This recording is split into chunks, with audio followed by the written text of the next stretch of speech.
आपको आगाह करेंगे कि शेख रशीद की 9 मई केस में जमानत खारिज कर दी गई है। शेख रशीद को गिरफ्तार कर लिया गया है। रावलपिंडी से अहम तरीन खबर दे रहे हैं आपको। 9 मई केस के हवाले से गिरफ्तारी अमल में आ गई है शेख रशीद की।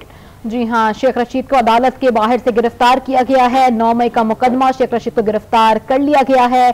ब्रेकिंग न्यूज है नाजरीन, ये 9 मई के मुकदमे में शेख रशीद को गिरफ्तार कर लिया गया है। जमानत खारिज कर दी गई। शेख रशीद के एक जमानत खारिज की गई है, जिसके बाद उन्हें आज अदालत के बाहर से ही गिरफ्तार कर लिया गया है। आपको अहम खबर दे रहे हैं, शेख रशीद की 9 मई केस में जमानत खारिज कर दी गई है। आज उनकी जमानत के हवाले से केस की प्रोसीडिंग्स थी। इस पर दीगर तफसीलात हमें देंगे फहद बशीर, हमारे नुमाइंदे हमारे साथ मौजूद हैं। फहद बशीर, इम्कानात यही जाहिर किए जा रहे थे कि आज उनको मजीद जमानत एक्सटेंड नहीं की जाएगी और गिरफ्तारी अमल में आ सकती है। फहद बशीर, तफसीलात से आगाह कीजिएगा। देखिए, बिल्कुल रावलपिंडी थाने 9 मई के 14 केसेस मुकदमात में जमानतों का ये मामला है। शेख रशीद की जमानत न्यू टाउन मुकदमे में खारिज हो गई है। राशिद शफीक की तमाम जो जमानतें वो मंजूर की गई हैं। इस वक्त इंसदाद दहशतगर्दी अदालत के बाहर पुलिस की भारी नफरी मौजूद है और इंसदाद दहशतगर्दी अदालत ने साबिक वफाकी ज़ेर दाखिला शेख रशीद अहमद, शेख राशिद शफीक समेत दीगर मुल्ज़मान की बाकी जो जमानतें वो कन्फर्म की हैं, जबकि थाना न्यू टाउन मुकदमे में जमानत खारिज कर दी गई है। साबिक deputy speaker Punjab assembly Wasif Abbasi Ijaz Khan Jaji की भी जमानत मंजूर की है। अदालत ने गुज़िश्ता रोज दलाइल मुकम्मल होने के बाद फैसला महफूज किया था। आज जो है वो फैसला सुना दिया गया है। शेख रशीद की जमानत न्यू टाउन मुकदमे में खारिज हो गई है। 2 मुल्ज़मान ज़ियाद खलीक कियानी और फवाद मसूद की जमानतें मुस्तरद हुई हैं। दरख्वास्त जमानत पर समाअत इंसदाद दहशतगर्दी अदालत के जज मलिक आसिफ ने की है।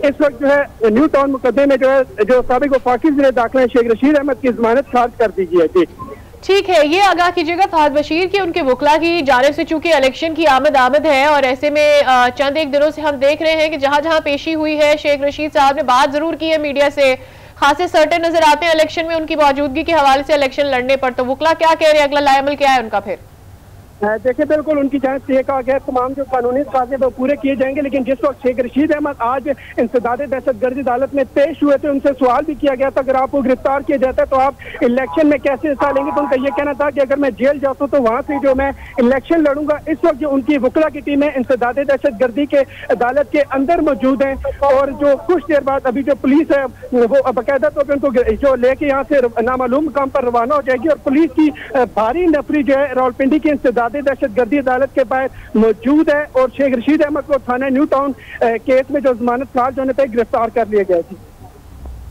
ठीक है, थाना न्यू टाउन मुकदमे में शेख रशीद की जमानत की दरखास्त खारिज कर दी गई और अब अदालत के बाहर से शेख रशीद को गिरफ्तार कर लिया गया। 9 मई का केस था, शेख रशीद 9 मई के केस में गिरफ्तार किया जा चुका है। फहद, साथ ये भी बताइएगा कि उनके साथ दीगर लोगों के भी खिलाफ मुकदमात थे, शेख राशिद के भी उनके साथ ही मुकदमा था, उनमें क्या कार्रवाई की गई है? देखिए, बिल्कुल जिस तरह इंसदाद दहशतगर्दी अदालत ने साबिक एमएनए शेख राशिद शफीक समेत दीगर जो मुल्ज़मान की जमानतें उनको कन्फर्म किया है। साबिक deputy speaker Punjab assembly Wasif Abbasi Ijaz Khan Jaji की भी जमानत आज मंजूर हुई है।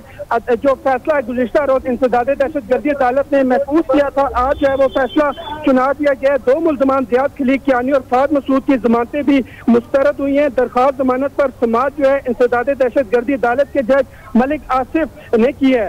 जी ठीक है, साथ साथ ये भी बताइएगा कि उससे पहले समाअत हुई है, खारिज करने से पहले अदालत के रिमार्क्स क्या थे इस हवाले से?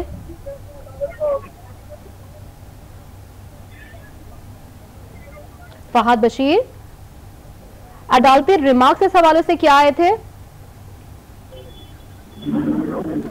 ठीक है, फहद बशीर से भी राबता करेंगे। अपने नाज़रीन को एक बार फिर बताएं कि शेख रशीद को अदालत के बाहर से गिरफ्तार कर लिया गया है। 9 मई का मुकदमा, शेख रशीद को उस मुकदमे में गिरफ्तार किया जा चुका है। उससे पहले भी ये अपडेट्स आ रही थी कि आज के प्रोसीडिंग में आज यही बताया जा रहा था कि किसी भी तरह से उनकी जमानत मजीद एक्सटेंड नहीं की जाएगी और अब शेख रशीद को गिरफ्तार किया जा चुका है। उनके साथ जो दीगर लोग थे, उनके भतीजे भी थे शेख राशिद शफीक, उनको जमानत दी जा चुकी है। लेकिन शेख रशीद को उनकी जमानत खारिज करने के बाद आज अदालत के बाहर से गिरफ्तार किया जा चुका है। ये अहम खबर आपके साथ शेयर करें। 8 फरवरी को इलेक्शन होने जा रहे हैं। गुज़िश्ता 2 दिनों में शेख रशीद खासे अपफ्रंट रहे हैं अपनी कमेंटिंग के बारे में और 2 से 3 बार वो ये बात कर चुके हैं कि मैंने कोई भी प्रेस कॉन्फ्रेंस नहीं की है, चाहे जितनी भी गिरफ्तारियां हुई हो, मैंने चिला भी काटा, मैं 40 दिन तक गायब ही रहा, लेकिन उसके बावजूद भी मेरी जानिब से कोई प्रेशर नहीं किया गया। तारिक चौधरी हमारे साथ मौजूद है, हमारे ब्यूरो चीफ इस्लामाबाद। तारिक चौधरी, यकीनी तौर पर कलम दुआत के लिए एक अच्छी खबर नहीं है। ऑल्दो बड़े मुतहर्रिक नजर आ रहे हैं शेख रशीद, वो कह रहे हैं मैं तो जेल से ही इलेक्शन लड़ूंगा। इस तरह का इन्वायरमेंट नजर आ रहा था कि उनकी गिरफ्तारी अमल में आ सकती है, जमानत ना हो उनकी एक्सटेंड।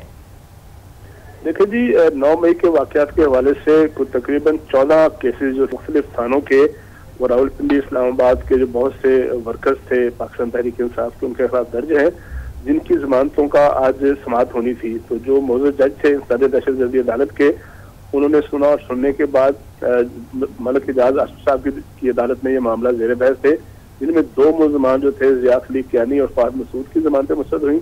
इसके अलावा जो थाना न्यू टाउन का एक मुकदमा था असास अदारे के दफ्तर पर हमले का, उसमें शेख रशीद साहब की जमानत जो है वो खारिज हो गई, जबकि बाकी मुकदमात में उनकी जमानतें हो गई थी।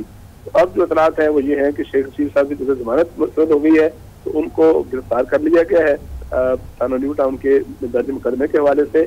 और अब देखना यह है कि उनको गिरफ्तारी के बाद कहाँ पेश किया जाता है, क्योंकि कानून के मुताबिक किसी भी मुलजिम को गिरफ्तारी के बाद 24 घंटे के अंदर मजिस्ट्रेट के सामने पेश करना होता है, और पेश करने के बाद उसको उनकी तफ्तीश के लिए पुलिस रिमांड मांगती है और अदालत फैसला करती है कि उनका रिमांड कितने दिन का देना है या कितने दिन का नहीं देना। और अगर रिमांड ना देना हो तो फिर कुछ वाकयात में हमने देखा है तो फिर उनका जो जुडिशल रिमांड हो जाता है, और अदालत जो है मौजूद वो ये कहती है कि इनसे तफ्तीश अगर आपने करनी है तो मतलब जेल में करे। तो ये इस वक्त की बड़ी डेवलपमेंट है। जहाँ तक आपने जो बात की शेख रशीद साहब डेफिनेटली तो खुद भी कौमी असम्बली का इलेक्शन लड़ रहे हैं, और उनके भतीजे जो उनके सियासी जानशीन है वो भी कौमी असम्बली का इलेक्शन लड़ रहे हैं। लेकिन शेख साहब आजकल बड़े क्रिटिकल हो गए थे पाकिस्तान तहरीक इंसाफ पर भी और बाकी जमातों पर भी, क्योंकि उनको तोको ये थी कि उनके साथ उनके सामने पीटीआई अपने कैंडिडेट नहीं खड़े करेगी। लेकिन पीटीआई ने ऐलान किया है कि जिन सियासी लीडरों ने, उनके साथियों ने जेल में रहने के बाद या जेल से बाहर आने के बाद प्रेस कॉन्फ्रेंस की है, उनको टिकटें नहीं दे रही। तो शेख राशिद शफीक और शेख रशीद दोनों के मुकाबले में पीटीआई ने कौमी असम्बली में अपने कैंडिडेट खड़े किए हुए हैं। तो इसलिए शेख साहब की पहले भी कुछ मुश्किलात थी अपने हल्कों में कंपेन के हवाले से, करके वो हमेशा की तरह बड़े मुतहर्रिक होते हैं, वो रास्ता हम जारी रखते हैं सुबह से लेकर शाम तक। तो अब देखना यह है कि उनकी गिरफ्तारी के बाद अब उनकी जो सियासी कैंपेन है, इंतखाबी कैंपेन है, वो कहाँ और किस इस्लामाबाद तारिक चौधरी, आप हमें तफसीलात से आगाह कर रहे थे, आपका तजिया हमारे पास आया, आपका बहुत शुक्रिया।